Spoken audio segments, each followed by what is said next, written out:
புகழ் வணக்கம் புகழ் வணக்கம் புகழ் வணக்கம் புகழ் வணக்கம் புகழ் வணக்கம் புகழ் வணக்கம் எங்கள் ஐயா வாவு சிதம்பரனாருக்கு புகழ் வணக்கம் புகழ் வணக்கம் புகழ் வணக்கம் புகழ் வணக்கம் நாம் தமிழரின் புகழ் வணக்கம் புகழ் வணக்கம் புகழ் வணக்கம் புகழ் வணக்கம் புகழ் வணக்கம் எங்கள் ஐயா கப்பல் ஓட்டிய தமிழனுக்கு புகழ் வணக்கம் புகழ் வணக்கம் புகழ் வணக்கம் புகழ் வணக்கம் நாம் தமிழரின் புகழ் வணக்கம் புகழ் வணக்கம் புகழ் வணக்கம் புகழ் வணக்கம் புகழ் வணக்கம் செக்கிழுத்த செம்பல் எங்கள் ஐயா வஉசிக்கு புகழ் வணக்கம் புகழ் வணக்கம் நாம் தமிழரின் புகழ் வணக்கம்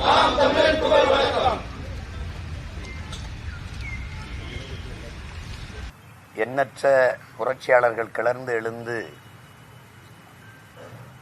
இந்த மண்ணின் மக்களின் விடுதலைக்காக போராடி பெரும் ஈகம் செய்தார்கள்.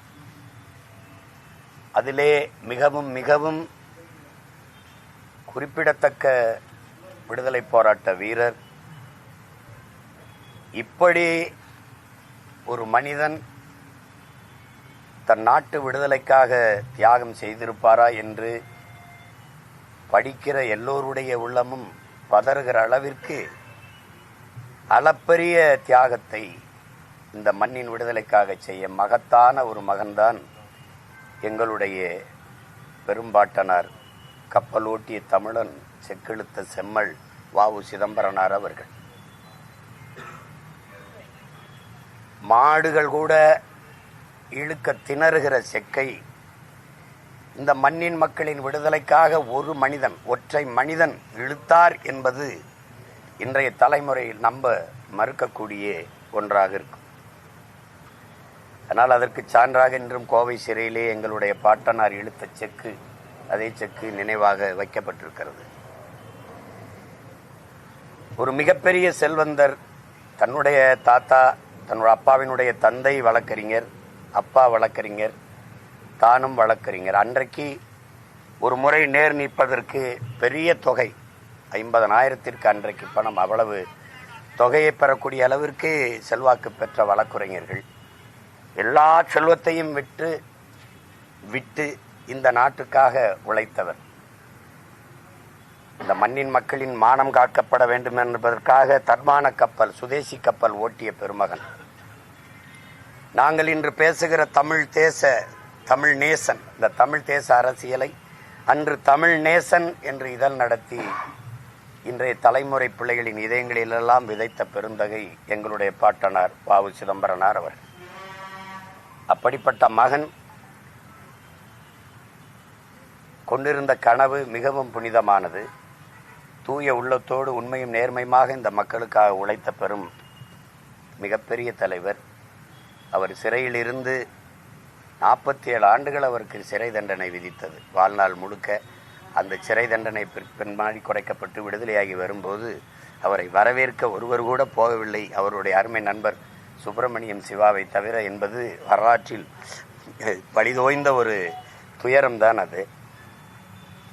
அதனால் அதே நிலைமைதான் இன்றும் என் பாட்டனுக்கு நீடிக்கிறது. யார் யாரையோ எவ்வளவோ கொண்டாடுகிறார்கள்.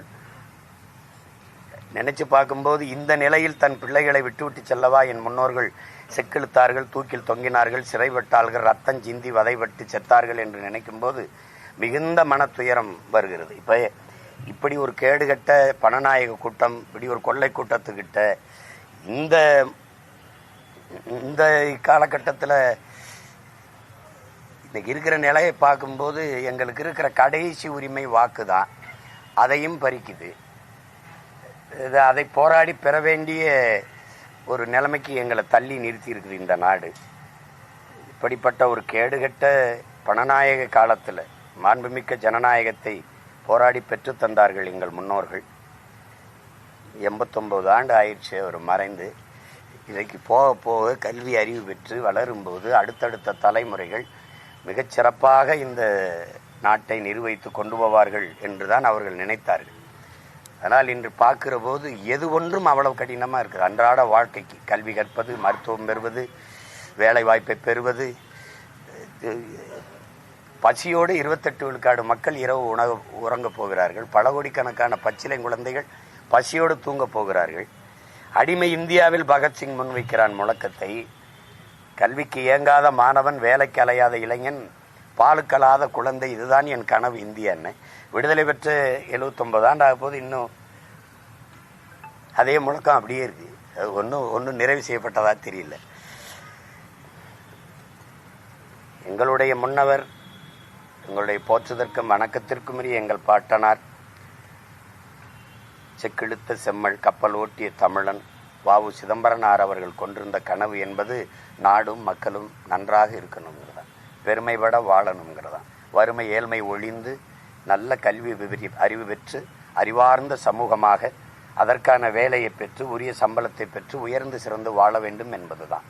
அந்த கனவை சுமந்து அவர் பேரப்பிள்ளைகள் இந்த நிலத்தில் களத்திலே நின்று போராடுவோம் என்கிற உறுதியை எங்களுடைய பாட்டனாரின் நினைவு நாளில் நாங்கள் ஏற்கிறோம்.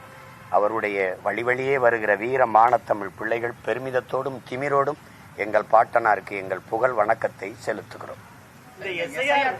எஸ்ஐஆர் பணிகள் மிகவும் கடினமா இருக்கு வேலை அப்படின்னு சொல்லிட்டு வருவாய்த்துறை சங்கங்களுடைய கூட்டமைப்பு 42,000க்கும் மேற்பட்டோர் இன்னைக்கு அந்த எஸ்ஐஆர் பணிகளை புறக்கணிச்சிருக்காங்க. வருவாய்த்துறையில பணியாற்றுகிறவர்கள் ஒரு கல்வி அறிவு பெற்றவர்கள், அவர்களுக்கே அது சிரமம்னா அடித்தட்டில் இப்போ நீங்கள் ஹெல்த் ஆஃபீஸர் இல்லை, லேபர், இந்த மாதிரி ஆட்களை அங்கன்வாடியில் வேலை செய்கிற நம்மளுடைய அக்கா தங்கைகள், சத்துணவு பணியில் வேலை செய்கிற அக்கா தங்கைகள், இவங்கள தான் நீங்கள் பணியமர்த்தியிருக்கிறீங்க. அப்போ அது எப்படி? அது தகுதி வாய்ந்த அதிகாரிகளினுடைய சான்றிதழ் அப்படின்னு சொல்கிறீங்க. இவர்களெல்லாம் தகுதி வாய்ந்தவர்கள் தானே இந்த பணியை செய்வதற்கு? நீங்கள் நல்லா யோசிச்சு பாருங்கள். இப்போ பாரதிய ஜனதா இந்த எஸ்ஐஆரை கொண்டு வருது, சிறப்பு வாக்காளர் திருத்தத்தை கொண்டு வருது. செயல்படுத்துறது யாரு?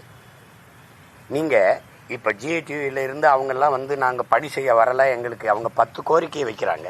அதில் ஒன்று, எங்களுக்கு பழைய ஓய்வூதியத்தை நீங்கள் உறுதி செய்யுங்க, எங்களால் பணிக்கு வர முடியல, சுமைன்னு சொல்கிறாங்க.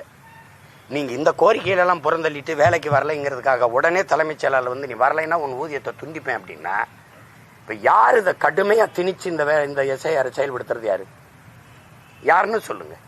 மம்தா இப்போ செயல்படுத்த முடியாதுன்னு பேரணி மக்களை திரட்டி போகும்போது நீங்கள் ஒப்புக்கு ஒரு ஆர்ப்பாட்டத்தை போட்டுவிட்டு ஒரு உங்களோட கூட்டணி வச்ச கட்சிகளை கூப்பிட்டு பேசிவிட்டு இது இவ்வளவு தீவிரமாக நீங்கள் திணித்து செயல்படுத்த வேண்டிய தேவை என்ன இருக்குது?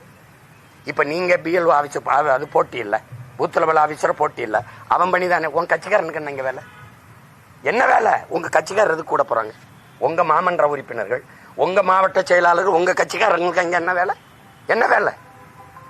அங்கே போய் என்ன செய்வோம்? உங்கள் கட்சி வாக்க தவிர மற்ற தூக்கி விடுறத தவிர வேற என்ன பண்ணி நடந்தாங்க? நீங்கள் எல்லாம் சொல்லுங்க. இங்கே மனச்சான் இருக்கு. இந்த கட்சிகள் கள்ள வாக்கை பதிவு செய்திருக்கிறதா இல்லையா? ரொம்ப தூரம் நடந்தது வேணா. ஈரோடு கிழக்கில் கள்ள வாக்கு பதிவு செய்ததா இல்லையா? சொல்லுங்க. வாக்குக்கு காசு கொடுத்ததா இல்லையா? அப்புறம் என்ன நேர்மை உண்மையான நிர்வாகம் வரப்போகுது? இந்த எஸ்ஐஆரை திருத்தி எனக்கு இருக்கிற கடைசி உரிமை இந்த வாக்கு தான். அதை காப்பாற்ற வேண்டிய பொறுப்பும் கடமைக்கு என்னை தள்ளிட்ட. நீ இந்த வாக்கையும் பறிக்கிற. இது எப்படி கொடுமை பாருங்க. இது என்ன மாதிரியான ஆட்சி முறை? இது எப்படி? இது ஏன் இவ்வளவு சிரமமா இருக்கு நாங்க வாழ்றது? திருத்தம்னா எது தவறு நடக்கோ தவறை திருத்துறதுக்கு பேர் தான். களை எங்க இருக்கோ அதை தான் முடுங்கணும். மொத்தமா அழிச்சுட்டு மறுபடியும் நடுவோம்னா யார் முட்டாள்? நீயா நாங்களா? யார் பைத்தியம்? இதுல தம்பி, ஒரு நிலத்துல களை இருக்குன்னா களையை கண்டு அப்படி பிடுங்கி போடணும்பா. மொத்தமா அழிச்சுட்டு மறுபடியும் நடுவோம் வாங்கன்னா எப்படி? இப்ப என்ன பிரச்சனை? எங்க வாக்கை எதுக்கு நீ மறுபடியும் பதிவு செய்யணுன்ற, மறுபடியும் சரி செய்யணுங்கிற? உன்னால முடியலையா? எவன் 2 வாக்கு வச்சிருக்கிறாங்கிறத கண்டுபிடிக்க முடியலையா? இறந்தவர்களுக்கு சான்றிதழ். இப்ப எங்க ஐயா ஏகலைவன், உங்களுக்கு தெரியும், பத்திரிக்கையாளர், அவங்க மாமியார் இறந்து 15 ஆண்டு ஆகுதுங்கிறப்பல, எழுதி தேர்தல் ஆணையத்துக்கிட்ட 2 தடவை கொடுத்தேங்கிறப்பல, மறுபடியும் இன்னைக்கு உங்க மாமியார் இருந்த ஓட்டு இது அவங்கள கூப்பிடுங்க கையெழுத்து போடணும்னா இது எந்த மாதிரி செயல்? அப்போ இந்த 2 தேர்தல் அவங்க மாமியார் ஓட்டை யாரோ போட்டிருக்கான். எப்படி நடக்குது பாருங்க. பீகார்ல இந்த எஸ்ஐஆருக்கு அப்புறம் இவ்வளவு குளறுபடி இருக்குன்னு யோகேந்திர யாதவ் உச்ச நீதிமன்றத்தில் தாக்கல் செஞ்சிருக்காரு இல்லையா? 81 லட்சம் பேர் ஏன் விடுபட்டான்? நீ இரட்டை வாக்குரிமைனா ஒரு வீட்டுல 100 ஓட்டு பதிவாயிருக்கு. ஒரே வீட்டுல 100 பேர் வாழ்வானா? ஒரு வீட்டுல. அப்ப நீ அவ்வளவு பதிவு பண்ணி வச்சிருக்கிற. ஐயா ரவிக்குமார் விடுதலை சிறுத்தைகள் நாடாளுமன்ற உறுப்பினர் எழுதின கட்டுரையை படிச்சு பாருங்க. இவ்வளவு புள்ளி வரமா எழுதியிருக்க. ஒவ்வொருத்தரும் 2 வாக்குரிமை 2 வாக்குரிமை வச்சிருக்கிறவன் எண்ணிக்கை இருந்ததை விட பல மடங்கு கூடி இருக்கு. அப்ப இந்த எஸ்ஐஆரால எந்த பயனும் இல்லை. இந்த சிறப்பு சீர்திருத்தம்ங்கிறது வாக்கு திருத்தமா தான் இருக்கே ஒழிய இது சீர்திருத்தமா அங்க இருக்கு. பாஜக மூத்த தலைவர் தமிழிசை சவுந்தரராஜன் என்ன சொன்னாங்க அப்படின்னா, இப்ப இந்த எஸ்ஐஆரால இப்ப பீகார்ல வந்து வாக்கு சதவீதம் அதிகரித்திருக்குல்ல அப்படின்ற ஒரு பாயிண்ட். கள்ள ஓட்டு போட்டா வாக்கு சதவீதம் 81 லட்சம் பேர் வெளியில நிக்கிறானே ஏன்னு சொல்ல முடியுதா? எங்க அதிகரிச்சிருக்கு? இருக்கிற வாக்காளர்ல 8,22,000 நீங்க இதுல 81 லட்சம் பேர் வெளியில் நிக்கிறானே எங்க அதிகரிச்சிருக்கு? எதிர்ப்பு தெரிவிக்கலன்னு சொல்றாங்க. போராட்டமும் எதிர்ப்பு யாருகிட்ட தெரிவிக்கிறது? இந்த ஈனப்பயல்கிட்ட என்ன எதிர்ப்பு பேசினாலும் எது பேசினாலும் பயனில்லைன்னு போயிட்டான் மக்கள். நீனா போராடுற திறனை ஒழிச்சிட்டு நீ என்ன நேர்மையால கடைசி நேரத்தில் 10,000 பெண்கள் வங்கி கணக்குக்கு நீ பணம் போட்டு வாக்க பறிக்கிற நீ என்ன நேர்மை பத்தி பேசுற? ஒரு தேர்தலில் இலவசத்தை எடுத்து பேசுற 10,000 ஒவ்வொரு பெண்களின் வங்கி கணக்குக்கும் போட்டியலா இல்லையா? 14,000 கோடி முதலீடு பண்ணிருக்கீங்களா இல்லையா? இத வெற்றி எதுக்கல? இத காசை கொடுத்து வாய மூடிட்டா அப்புறம் என்ன எதுப்பேன்? எப்படி எதுப்பேன்? பெரிய ஆட்சி இதுல வேற நேர்மைக்கு கிடைச்சது, எங்க உழைப்புக்கு கிடைச்சது. எப்படியா இவங்க 1000 கொடுக்குறாங்க, அவங்க 10,000 கொடுக்குறாங்க. அது எப்படி தம்பி? அது ஏன் 10,000 அந்த கடைசி தேர்தல் நேரத்தில் கொடுக்குறேன்? அறிவிச்ச நேரத்தில் கொடுக்க வேண்டியதானே? அது ஏன் இந்த 5 வருஷம் ஆட்சி காலத்தில் கொடுக்காம இந்த தேர்தல் நேரத்தில் அறிவிச்சு கொடுக்குறீங்க தம்பி? அப்பதான் பாசம் வருது இல்லையா? அப்பதான் எங்களுக்கு பசி வறுமையெல்லாம் இருக்குது உங்களுக்கு தெரிய வருது. இப்ப இதையே கேட்போம், இந்த போலி வாக்காளர்களை நீங்க எப்ப கண்டுபிடிச்சீங்க சொல்லுங்க. நேத்து நடந்த தேர்தலில் போலியா போட்டிருக்கான்னு கண்டுபிடிச்சிட்டா உடனே நீக்க போற? அப்படியா? இல்ல நீண்ட காலமா போட்டுக்கிட்டு இருக்கான்ல, அதுல உனக்கு போட்ட ஓட்டுலயும் போலி ஓட்டு இருக்குல்ல. இப்ப ஏன் இதை திருத்தியே தீரணும்ன்ற? ஏன்னா உனக்கு இங்க ஓட்டு இல்ல. அப்ப நீ பீகார் மாதிரியே இங்க வந்து இந்த திமுக போகும்போது ஒரு வேளை அந்த வரவேற்புல என் படம் இருந்ததுன்னு வச்சுக்கிறேங்க, அந்த வீட்டுல ஓட்டு இருக்குமா? இல்ல தம்பி விஜய் படம் இருக்குது, அந்த வீட்டுல அவங்களுக்கு ஓட்டு இருக்குன்னு நினைக்கிறீங்களா? திமுக போகும்போது அம்மா ஜெயலலிதா படம் அல்லது ஐயா எடப்பாடி படம் இருந்தா அங்க இருக்குமா? இல்ல பிஜேபி போகும்போது இஸ்லாமிய இருக்கிற வீட்டுல அவனுக்கு ஏதாவது ஓட்டு இருக்குமா? எப்படிப்பட்ட ஜனநாயகம் அது? கொடுமை.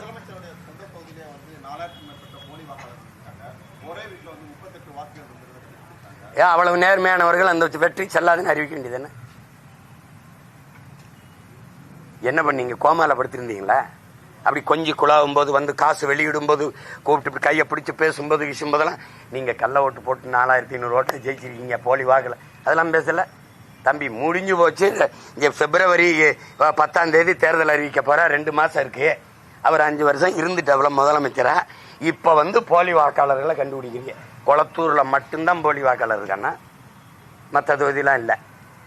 பிஜேபி வென்ற தொகுதியெல்லாம் இல்லையா? சொல்லுங்க. பிஜேபி கோவை தெற்குல வென்றுச்ச எல்லாமே நேர்மையான வாக்காளர்கள் தானே? பேச வேண்டிய தேவை இருக்கு, பேசுறீங்க. எங்களுக்கு என்ன பண்றதுன்னு தெரியல, கேட்டுட்டு போறோம். வேற என்ன பண்றது? ஏன்னா உங்களுக்கு வேலை இல்லை, எங்களை சித்திரவதை செஞ்சு விளையாடுறீங்க, எங்களுக்கு பொழப்ப பார்க்கணும். அதனால நாங்க என்ன பண்றோம் தெரியாம போறோம். எப்படி இது? எந்த மாதிரி நீங்க சொல்லுங்க. இது சரியா இருக்கும்னு சொல்லுங்க. சரி, திருத்தம் பண்ணணும், அதுக்கு ஒரு கால அவகாசம் எடுத்து செய்ய வேண்டியதானே? நீ நவம்பர் 4 தொடங்குறீங்க, பிப்ரவரி 7 அறிவிச்சிருவோன்றீங்க. பிப்ரவரி 7 முழு வாக்காளர் பட்டியல் சீர்திருத்தம் பண்ணி அறிவிச்சிருவோன்றீங்க. எவ்வளவு காலம் இருக்கு? சரி, அதுல அறிவிச்சதுல எங்க விட்டுருச்சு, எங்க பேரெல்லாம் திருப்பி முறையிட்டு அந்த வாக்கை திருப்பி நான் அந்த உரிமையை பெறுவதற்கு காலம் இருக்கா? ஏன்னா நீ பிப்ரவரியிலே அறிவிச்சிருவா, மார்ச் ஏப்ரல்ல தேர்தல், மேல பதவி ஏற்கணும். அறிவிச்சிருவீங்களா இல்லையா? அப்ப தேர்தல் அறிவிச்சிட்ட பிறகு நான் எங்க போய் என் வாக்கு தேடி கண்டுபிடிக்கிறது? அதனாலதான் சொல்றேன், வாக்காளர்கள் எங்களுக்கான ஆட்சியாளர்களை தேர்வு செஞ்சோம். இப்ப ஆட்சியாளர்கள் தங்களுக்கான வாக்காளர்களை தேர்வு செய்யறாங்க. அந்த முறைதான் இந்த எஸ்ஐஆர். புரியுதா? இதனாலதான் பிரதமர் சொல்றாங்க பீகார் போன்றே தமிழகத்திலும் நான் சொல்றேன், நாட்டை தான் கொடுத்துட்டோமே, நாட்டையே கொடுத்துட்டோம், நாசமாக்கிட்டிய. இதையும் முடிச்சுட்டு போங்க, இந்த அரக்கரவுண்டையும் முடிச்சுட்டு போங்க. என்ன இருக்கு உங்களுக்கு? என்ன இருக்கு எங்களுக்கு சொல்லுங்க. 1.5 கோடி பீகாரியம் வந்திருக்கான். பீகாரை போல இந்த கடைசி 13வதுல பீகாரை மாதிரியா எடுத்துக்கொண்டுன்னா இங்க எதுக்கு பீகார் வரேன்? எதுக்கு வரேன்? ஏன்னா இங்க இருக்கான். நீங்க எழுதி வைங்க, அவன் காங்கிரஸ் ஓட்டர்ஸ் கூட கிடையாது, கம்ப்ளீட் பிஜேபி ஓட்டர்ஸ் தான். இங்க இருக்கிற வட இந்தியவனையாவது யாருக்கு போடுவேன்? மோடிஜி பிஜேபி வேணா இதை தூக்கி போய் கேட்டு பாருங்களேன், சொல்லுவானா இல்லையா? அப்புறம் நீ இந்திய திணிச்சா எதுக்குற? ஏண்டா ஈரா உன்னை இந்திக்காரனை திணிக்கிறேன், என்ன பண்ணுவேன்? இவனே கத்துக்கிட்டு போய் காடிக்காராக பாணி செலுத்தியாரோ பாணி இது பாணிக்காராகன்னு கை நாங்காலே எங்காலே போயிட்டுருக்காப்ல. அன்னைக்கெல்லாம் ஒரு விடுதியில போன எங்கால் நின்று அண்ணே வண்டி எப்படி ஓரமாக நிறுத்து சொல்லுங்கண்ணா. இப்ப போய் இறங்குறேன் காடிக்காராக என்னடே நீ யாரா, நீ எப்படா வந்த? போன வாரம் எங்கால் இருந்தாடா இங்க அப்படின்னு. நீ வேணா பார்த்து கொஞ்ச நாள் கழிச்சு பாருக்காது என்ன நடக்க போகுதுன்னு பாரு. தொண்டர்கள் இளைஞர்களை அரசியல்படுத்துவது எவ்வளவு முக்கியத்துவம் வாய்ந்தது? இங்க இருக்கக்கூடிய அரசியல் கட்சி தலைவர்கள் அதை சரியாக செய்கிறார்களா? தொண்டர்களுக்கு அரசியல் புரிதல் வரக்கூடாது என்று இங்க இருக்கக்கூடிய சில கட்சியினுடைய தலைவர்கள் பாதுகாப்பதாக சில குற்றச்சாட்டுகள் இருக்கு. ஒரு அரசியல் கட்சி தலைவரா ஒரு ஒருங்கிணைப்பாளர் அது எப்படின்னா தொடக்கத்துல பேரறிஞர் அண்ணா என்கிற பெருந்தகை அவங்க வரும்போது காங்கிரஸ் கட்சியில என்னன்னா விடுதலையின் காயம் இருந்தது அந்த தொண்டர்களுக்கு. இப்ப நம்ம முன்னோர்களை எடுத்துக்கிறீங்களேன், எல்லாரையும் பார்த்து எங்க தாத்தா தேவி திருமகன் முத்துராமலிங்க தேவரோ, எங்க பாட்டனாரோ, இன்னொரு தாத்தா காமராஜரோ, கக்கனோ, சிவானந்தமோ, சிங்காரவேலரோ, எங்க முன்னவர்கள் எவரை எடுத்துக்கிட்டாலும் விடுதலையின் காயம் இருந்தது, சிறைப்பட்டிருக்காங்க. ஏன் எங்க ஐயா நல்ல கண்ணு வரைக்கும் சிறையில் இருந்திருக்காங்க. அப்ப மீச முடிய ஒவ்வொன்னா பிடுங்கி சுருட்டால சுட்ட போது கூட, நெருப்பால சுட்ட போது கூட விடுதலை போராட்டத்திலிருந்து வெளியேறாத ஈகம் இருக்கு. அவனுக்கு அந்த காயம் இருந்ததுனால ஒழுங்கு இருந்தது. அதுக்கு பின்னாடி வந்த திராவிட இயக்கம் வரும்போது, அது பேரறிஞர் அண்ணா வரும்போது, அவரை சுற்றி இருந்த எல்லாருமே 100க்கும் மேற்பட்ட பெருங்கல்வியாளர்கள் தெரியும். நெடுஞ்செழியன், அன்பழகன், மதியழகன், உங்களுக்கு தெரியும் பாப்பா. அவங்க கிட்ட ஒரு ஒழுக்கம் இருந்தது. மாலை நேர கல்லூரி போல நடந்தது. அவர் வரும்போதுதான் தமிழனுடைய இலக்கியமும் வரலாறும் பேரறிஞர் அண்ணா அவர்கள் வருகைக்கு பிறகுதான் தமிழக அரசியல் மேடையில சொல்லிக் கொடுக்கப்பட்டது. அதனாலதான் அளப்பெரிய மேதைகள் வந்தாங்க. எங்க மாமா காளிமுத்து போன்றவர்கள், இந்த நாஞ்சில் மனோகரன் போன்ற மேதைகள், உங்களுக்கு தெரியும், அவங்க பேச்சுகள் எல்லாம் அவ்வளவு சிறப்பார். பின்னாடி தன்னலம் மேல ஏறி இவங்க வர வர, அது எங்க ஐயா இருக்கார் பாருங்க, எங்க ஐயா சகாய ஐயாவை நான் ஒரு தடவை சந்திக்கும் போது, இந்த குடிமை பணிக்கு பயிற்சி கொடுக்கிற போது அவங்க என்ன சொல்லுவாங்கன்னா, மக்களுக்கு கற்பிச்சிட்டின்னா அவன் நம்மள கேள்வி கேட்பான், நம்மகிட்ட பதில் இருக்காது. அப்போ உனக்கு மக்களுக்கு இடையில ஒரு தூரம் இருக்கணும்னு படிப்பிப்பாங்களா. அதை எனக்கிட்ட சொன்னார், இப்படிதான் கற்பிக்கிறான் அப்படின்னு. அதையும் மீறி கற்பிச்சவர்கள் தான் ஐயா இறையன்பும் ஐயா சகாயம் போன்றவர்கள். உங்களுக்கு புரியுதுன்னு நினைக்கிறேன். அப்ப இந்த இயக்கங்கள் தன்னலம் பெருத்து ஊழல் லஞ்சில ஊறி திளைத்து எந்த கனவுல பேரறிஞர் அண்ணா தொடங்கினாரோ அந்த கனவை சிதைச்சு முறையற்ற நிர்வாகம் மக்களாட்சியை தன் மக்களாட்சியாக மாற்றி கொண்டு வந்த பிறகு மக்களுக்கு போதிப்பது கற்பிப்பது இந்த அறிவியல் சார்ந்து. இப்ப நீங்க சொல்ற ஒருத்தன் கேட்கிறான், தற்குறி கூட்டம்னு சொல்றீங்களே, எங்களை தற்குறியா வளர்த்தது யாருன்னு கேட்கிறான். இறை வழிபாட்டை விமர்சித்த அந்த இயக்கங்கள் திரை வழிபாட்டை போற்ற வச்சிருச்சு. கடவுள் வழிபாட்டை விட கதாநாயக வழிபாடு புனிதமானதுன்னு கட்டமைச்சிருச்சு. அது இப்ப அனுபவிக்குது. உங்களுக்கு அண்ணன் சொல்றது விளங்கிருச்சுன்னு நினைக்கிறேன். அப்ப அதுல போய் தவறு நான் ஏற்கணும், நீங்க ஏற்கணும், எனக்கு முன்னவர்கள் ஏற்கணும், என் பெற்றோர்கள் ஏற்கணும், உடன் பிறந்தார்கள். என சிந்தனை என்பது சமூகத்தின் விளைச்சல். சிந்தனை தான் சமூகத்தின் விளைச்சல். சிந்தனை தான் செயல்வாக்கம் பெறுது. செயல்தான் ஒழுக்கத்தை தீர்மானிக்குது. ஒழுக்கம் தான் வாழ்க்கை தீர்மானிக்குது. இப்ப சிந்தனையை யார் தீர்மானிச்சா? சமூகம். சமூகம் யாரு? நானு, நீங்களும், ஆட்சியாளர்னு எல்லாரும். இந்த தவறுக்கு யார் பொறுப்பா இருக்கணும்? எல்லாரும். சாராயம் குடிச்சு செத்ததை போய் சந்திச்சு பாராட்டிட்டு வந்தா அது என்ன சரித்திர சாதனையா? ஆனா அப்படி நாட்டு எல்லையில செத்து வந்த ஒரு ராணுவ வீரனை கூட இந்த நாட்டில் எந்த தலைவனும் போய் அவன் துயரத்தை பங்கேற்று இந்த பிள்ளைகள் படிப்புக்கு நான் பொறுப்பேற்கிறேன் ஒருத்தன் கூட சொல்லலையே. எப்படி அப்படின்னா எது போற்றத்தக்கதோ அது தூற்றப்படுது, எது தூற்றத்தக்கதோ அது இந்த நாட்டில் போற்றப்படுது. அது காரணம் இந்த 60 ஆண்டுகளாக இந்த நாட்டை ஆண்ட திராவிட கட்சிகள், அதன் ஆட்சி முறை. அதை நீங்க எவரும் மறுக்க முடியாது. எல்லாம் இருக்கு. இந்த எஸ்ஐஆர் இருக்கு, எஃப்ஐஆர், என்னத்தையோ போடு. ஓட்டு காசு கொடுப்பியா இல்லையா?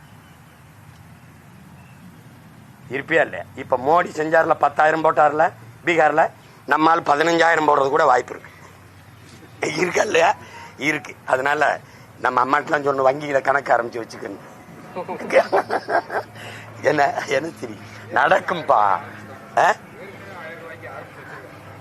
ரூபாய் எங்க ஐயா வந்து 1500 தரேன் இருக்காப்ல. இப்ப பீகார் வென்றிருக்கு பத்தியில அந்த ஃபார்முலாவையும் அவனே சொல்றான், பீகாரை முன்மாதிரியா எடுத்துக்கிட்டு ரோல் மாடல் எடுத்துக்கிட்டு கொடுக்க வேண்டியதானே. ஏற்கனவே 10 லட்சம் கோடி கடன், இன்னும் 2 லட்சம் கோடியை கடன் ஆக்கிட்டு போக வேண்டியதானே.